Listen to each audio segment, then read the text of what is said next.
Hello. हाँ जी sir, मैंने उस चोरनी को पकड़ लिया है और उसके चोरी करने के ना तरीके भी बहुत अलग अलग थे। बट आप टेंशन मत लो, उसने चोरी किया वो माल मैंने उसका जब्त कर लिया है और चोरनी मेरे साथ ही है और मैं उसको लेके आ रहा हूँ। आप लेडीज कांस्टेबल को ना तैयार रखो, उसको इतने डंडे पड़वाने हैं ना, चोरी करने से पहले 100 बार सोचेगी।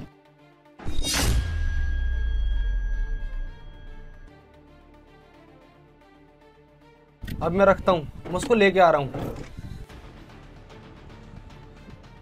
और तू आखिरकार मेरे हाथ आई गई। इतने दिन से मैं तेरी तलाश में था और ये सबूत काफी हैं तुझे जेल में लंबा टंगवाने के लिए। एक बार मैं चेक कर लेता हूँ बस।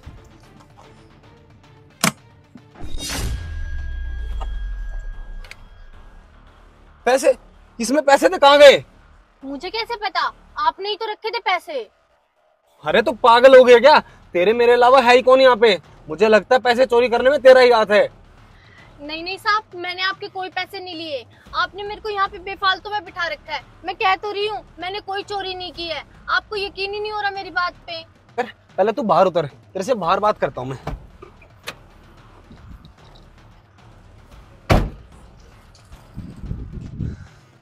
बाहर आ। अब मेरी बात कान खोल के सुन ले, चुपचाप बता दे इसमें से पैसे कहाँ गए। मेरा शक ना तेरे ऊपर जा रहा है, तू बड़ी शातिर चोर नहीं है।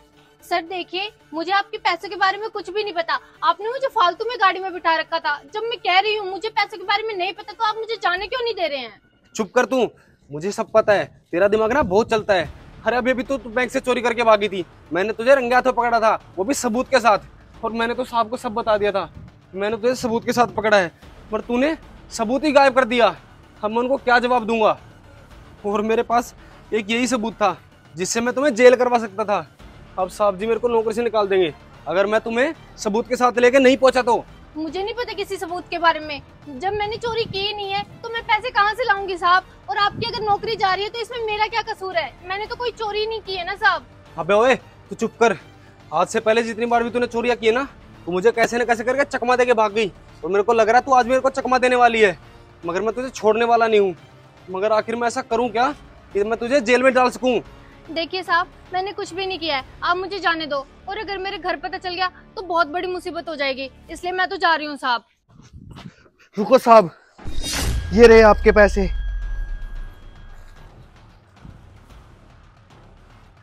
साहब ये लड़की ना झूठ बोल रही है, मैंने ना इसको अपनी आंखों से देखा था गाड़ी में से सूटकेस निकाल के इस कट्टे में पैसे डालते हुए। मुझे नहीं पता ये पैसे इसमें कहाँ से आए। साहब इसमें मेरी कोई गलती नहीं है, सारी गलती इसी की है। इसने मेरे को बोला था कि तू आ जा और पैसे लेके चली जा, बाकी सब मैं देख लूंगी अपने आप ही, इसलिए मैंने ये सब किया। अरे बस कर, तू जितनी शरीफ बन रही है ना उतनी शरीफ है नहीं तू। तूने एक चोर का साथ दिया है और चोर का साथ देने वाला भी चोरी होता है। साहब मेरी मजबूरी थी, इसी ने बोला था मुझे चोरी करने के लिए। इसने बोला कि तू पैसे चुरा ले तो मेरी माँ का इलाज हो जाएगा साहब, इसलिए मैं मजबूर हो गई थी। अरे कितना झूठ बोल रही है सर, किसी की माँ बीमार नहीं है, ठीक है? और जब आप पकड़े गए हैं तो क्यों झूठ बोल रही है तू इतना? सारा का सारा गैंग तो यही चलाती है, यही सबसे बड़ी मास्टरमाइंड है। अब मेरी कोई गलती नहीं है, मैं इसके कहने पे सब कुछ कर रही थी। कितना झूठ बोल रही है, झूठ बोलते हुए शर्म नहीं आ रही बिल्कुल?